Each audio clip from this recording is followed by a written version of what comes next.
Hello friends, मेरा नाम है सागर विश्वकर्मा और आपका बहुत बहुत स्वागत है मेरे चैनल विश्वकर्मा सागर ट्यूटोरियल में। तो दोस्तों, आज का जो मैं वीडियो बनाने वाला हूँ ये आर्बिट्रेशन क्या होता है और आर्बिट्रेटर क्या होता है।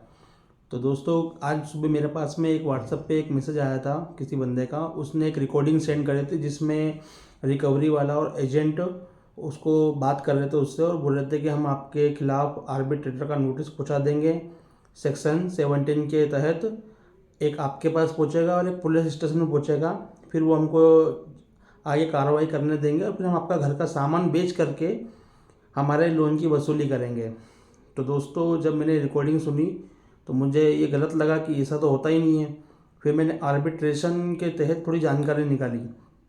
तो आर्बिट्रेशन क्या होता है, ये 1996 में सेक्शन 17 के तहत एक एक्ट पारित हुआ था, जिसके अंदर क्या होता है कि अगर आपकी सैलरी आती है और आप कोई लोन डिफ़ॉल्ट करते हैं तो जब ये आर्बिट्रेशन का नोटिस आपके पास में आता है और आप इसको मंजूरी दे देते हैं तो क्या होता है कि ये जो नोटिस आने के तहत जहाँ से आपको सैलरी मिलती है नोटिस उनके पास में भी जाता है।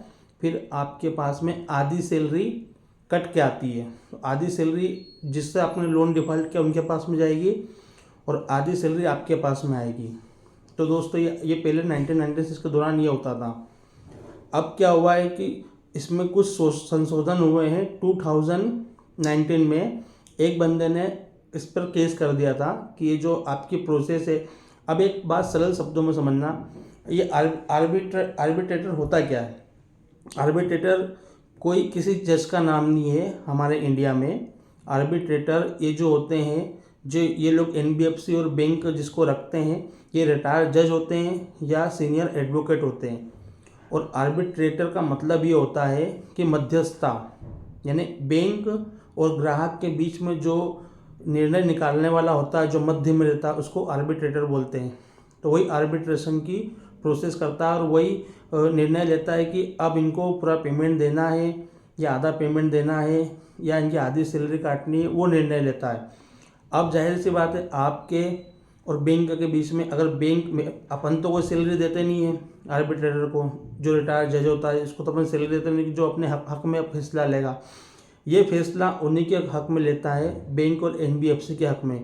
अभी तक जानकारी के हिसाब से 99.9% हक जो फैसले लिए हैं वो बैंक और एनबीएफसी की तरफ से लिए हैं। ये हमेशा ग्राहकों को एक तरीके से मार देता है। तो एक बंदे ने इस पर केस किया था कि आप जो भी फैसला लेते हो मुझे ये अमान्य है, और उसने उनके खिलाफ केस किया था कोर्ट में।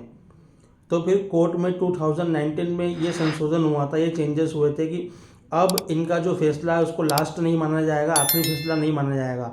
अगर आपको भी प्रॉब्लम आती है, आपका नोटिस आता है और आपको आर्बिट्रेटर के तहत एक नोटिस आता है, तो आपको डरने की ज़रूरत नहीं है। आप उस पर आपत्ति जता सकते हैं कि मुझे क्योंकि ये लोग क्या, नोटिस आता है ना तो ये अदर स्टेट में आपको बुलाते हैं बातचीत करने के लिए, या जो भी इसमें निर्णय लेने के लिए आपको अदर स्टेट में बुलाते हैं।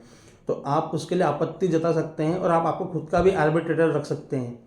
अब जब उनका आर्बिट्रेटर होगा और हमारा आर्बिट्रेटर होगा तो हमारा आर्बिट्रेटर हमारे हक में बोलेगा, उनका आर्बिट्रेटर उनके हक में बोलेगा।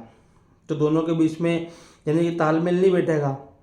अब क्या होगा, जब तालमेल नहीं बैठेगा तो ये जो केस है ये हाई कोर्ट में जाएगा, और हाई कोर्ट में चले गया तो वही 15-20 साल, 25 साल, 35 साल जितना लगता है वो लगता है।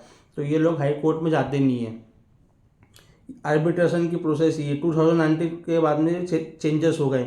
अब रही बात जो मॉर्निंग के कॉल की, जो बंदे ने बताया था कि सामान बेच करके हम पैसा लेंगे, तो वो चीज़ तो होती नहीं है। वो रिकॉर्डिंग वाला बंदा, जो भी रिकवरी वाला या एजेंट वाला बंदा है, वो सरासर धमका रहा था कि पुलिस के पास नोटिस जाएगा और फिर हम आपका सामान बेच के, आपका गाड़ी बेच के या कुछ भी सामान बेच के हमारा पैसा वसूल करेंगे। तो वो बिल्कुल सरासर धमका रहा था।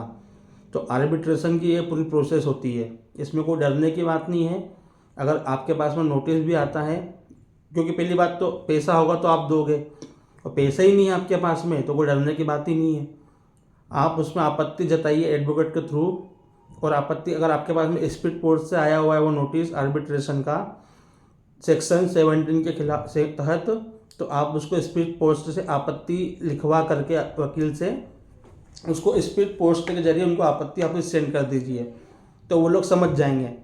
तो आपको उसमें कोई टेंशन लेने की ज़रूरत नहीं है, क्योंकि मैंने भी ये चीज़ जब अभी तक तो मेरे साथ में ये नोटिस आया नहीं मेरे पास में, तो मुझे इस चीज़ के बारे में नॉलेज नहीं था। लेकिन कल एक कमेंट भी आया था कि सर आर्बिट्रेशन के ऊपर एक वीडियो बनाइए, तो मैंने थोड़ा देखा, मैं ठीक है समझेंगे उसको। लेकिन आज सुबह मॉर्निंग में जब मेरे पास में कॉल आया तो मैंने रिकॉर्डिंग सुनी, तो मैंने बोला कि यार ये तो ऐसा धमका रहा है ऐसा। फिर मैंने जानकारी निकाली, फिर मैंने एक शॉर्ट्स भी बनाया था, वो शॉर्ट्स आज सुबह पब्लिश हो गया होगा और शाम को ये वीडियो मेरा आ गया है। तो आपको बिल्कुल दोस्तों टेंशन लेने की ज़रूरत नहीं है। आपको जानकारी कैसी लगी? अगर जानकारी अच्छी लगी तो प्लीज़ लाइक कमेंट शेयर जरूर कीजिए। और अगर आपने अब तक मेरे चैनल को सब्सक्राइब नहीं करा होगा तो प्लीज़ सब्सक्राइब कर लीजिए, ताकि ऐसी महत्वपूर्ण जानकारियाँ जो लोन से रिलेटेड है, जो लोन डिफॉल्टर के लिए रिलेटेड है, जैसे प्रताड़ित लोगों के लिए, हम जैसे प्रताड़ित लोगों के लिए ज़रूरी है, तो ऐसी जानकारी मैं आपके लिए लाता रहूँ। क्योंकि मैं भी खुद एक प्रताड़ित हूँ, मुझे मालूम है कि ये लोग किस तरीके से प्रताड़ित करते हैं। ऐसी प्रताड़ना डेली में झेलता हूँ। तो दोस्तों इसमें बहुत मेहनत लगती है जानकारी निकालने में। तो अगर आपने अब तक मेरे चैनल को सब्सक्राइब नहीं करा प्लीज़ सब्सक्राइब कर लीजिए। और दोस्तों अगर पैसा हो तो प्लीज़ इनका पैसा दे दो, नहीं तो स्वस्थ रहो, मस्त रहो, रिकवरी वालों को सख्त रहो। जय हिंद, जय भारत।